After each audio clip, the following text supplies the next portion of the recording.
चुनाव खत्म हो चुका है, लेकिन देखा जाए तो चुनाव के बाद कई शहरों में तनाव की स्थिति देखी जा रही है।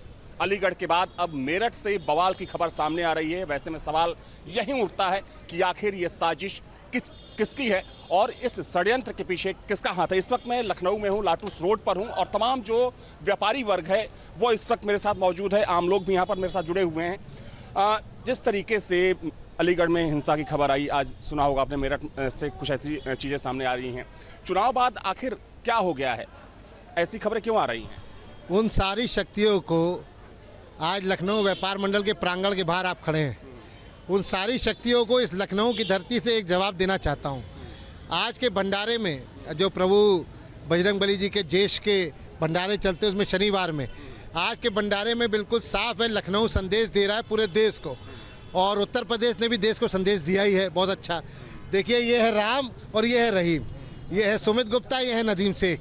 इन दोनों ने एक भव्य भंडारा किया है जिसमें पूरे सब समाज के लोग आए हुए हैं। तो हमारा संदेश यही है कि गंगा जमुना तहजीब को जिंदा रखें, उसके साथ ही आगे बढ़ें और सबके भले में, जिसमें हम लोग पंजाबी बिरादरी में कहते हैं सर्वत का भला, सबके भले में ही सबका भला है और देश का भी भला है। इसलिए मैं आपके चैनल के माध्यम से सबको ये कहना चाहता हूँ कि समाजवाद के रास्ते पे चल के सबका भला सोचिए और हर गरीब दलित वंचित शोषित का भला सोचिए और राम रहीम के बांटने की कोशिश मत कीजिए। गंगा जमुना तहजीब के बीच में जो भी आएगा उसको करारा जवाब मिलेगा।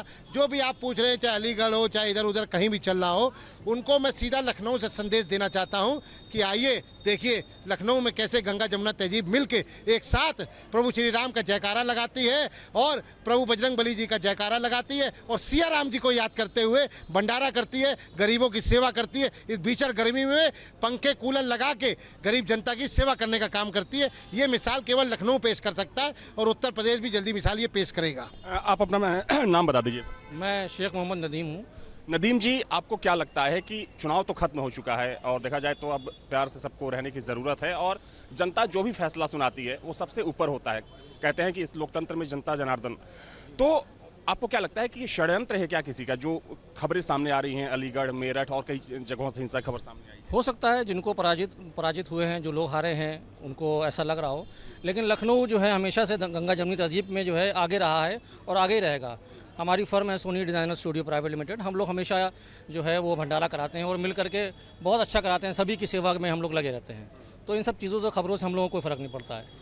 हम लोग मिल करके देश को आगे बढ़ाना चाहते हैं। That's it. जिन शहरों से तनाव की खबर सामने आ रही है, हिंसा की खबर सामने आ रही है, चूँकि आप लखनऊ के रहने वाले हैं, नवाबों का शहर है, क्या मैसेज देना चाहेंगे यहाँ? लखनऊ नवाबों का शहर है और यहाँ पर गंगा जमुनी तहजीब का आपको मिला जुला उदाहरण इसी भंडारे में भी देखने को मिलेगा कि हर धर्म और हर जाति के लोग आए हैं। व्यापारी वर्ग भी है, तमाम यहाँ के स्थानीय लोग भी हैं। यहाँ पर किसी भी प्रकार का द्वेष रोष हम यहाँ पर किसी के मन में नहीं रहता। आप देखेंगे ना, हर जाति धर्म के लोग यहाँ पर आपको देखने को मिलेंगे। तो हम लोग यहाँ मिलके सालों से रहते हैं और रहते आए हैं और रहते रहेंगे। आपको लगता है कि जो खबरें आ रही हैं सामने अलीगढ़, मेरठ या फिर वेस्टर्न यूपी से, किसी की साजिश हो सकती है क्या इसके पीछे?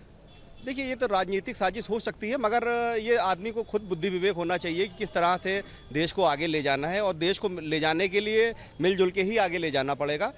कोई एक धर्म एक जाति को कह के और हम देश आगे नहीं बढ़ा सकते। ये देश गंगा जमुनी तहजीब से मिला हुआ है और एक दूसरे के साथ मिलजुल कर ही आगे बढ़ेंगे। चुनाव के बाद प्रदेश के अलग अलग हिस्सों से जो हिंसा की खबरें आ रही हैं, इसको लेकर क्या सोचना है?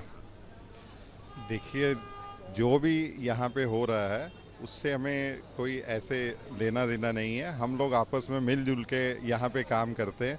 ये जो भी हो सकता है किसी की राजनीतिक साजिश हो या जो भी हो, इसके बारे में हम कुछ नहीं कह सकते। बाकी हम लोग देखिए, यहाँ हिंदू सिख सब मिल के, ये मुस्लिम सब आपस में मिलजुल के यहाँ पे ये सब होता है। हम आपस में, हम लोगों में सब में प्यार है। हम लोग ये सब कुछ नहीं है क्या हो रहा है बाकी जगह पे क्या हो रहा है, यहाँ पे हम लोग आपस में इतना प्यार है, सब लोग मिलजुल के सब भंडारा करते हैं, सब चीज़ें करते हैं। बाकी इसके बारे में ठीक है, कुछ और भी लोग हैं। पाजी, अपना नाम बताइए। मेरा नाम तरनजीत सिंह रिंकू है। तरनजीत जी, इलेक्शन खत्म हो चुका है, लेकिन अब देखा जाए तो प्रदेश के कई शहरों में हिंसा हो रही है, तनाव की स्थिति है और कहीं ना कहीं इसको एक कम्युनल रंग देने की भी कोशिश की जा रही है।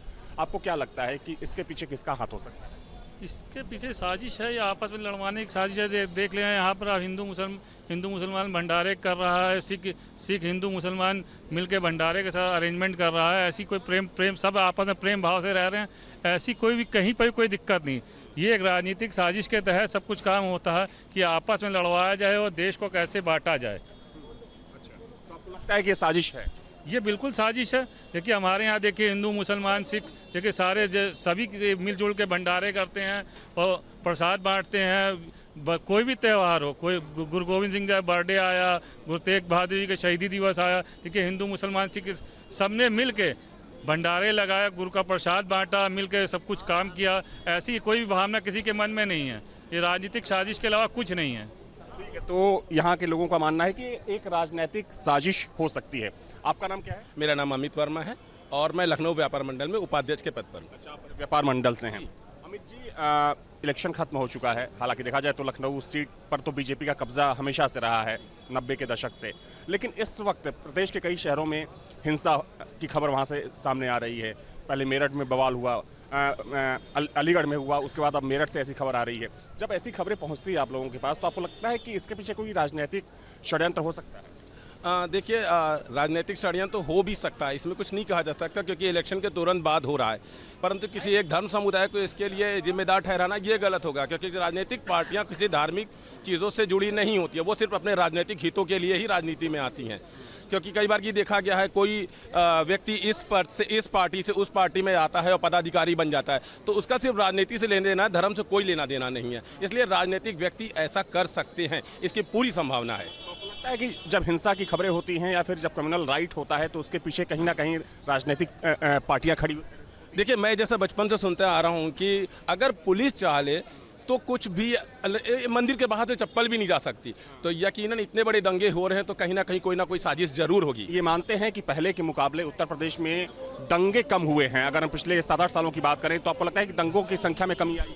हाँ, मैं इस बात को एक्सेप्ट करता हूँ। पहले को देखते हुए दंगे कम हुए हैं, इसमें कोई शक नहीं। राजनीतिक में इस बार परिणाम आने के बाद कुछ चीज़ें बदल रही हैं बहुत तेज़ी से, क्योंकि इस बार वैसा परिणाम नहीं आया जैसे कि सत्ताधारी पक्ष मान रहा था। तो इस बार ज़रूर बदलाव आया है, जिसकी वजह से थोड़ा बहुत ऐसा देखने को मिल रहा है। और अगर अभी सख्ती ना हुई तो शायद ये और बृहद रूप ले सकता है।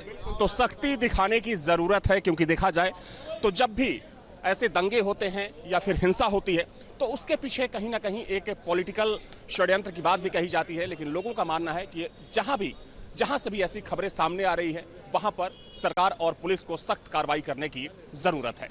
वीडियो जर्नलिस्ट सैफुल हसन के साथ अविनाश सिंह, न्यूज़ स्टेट, लखनऊ।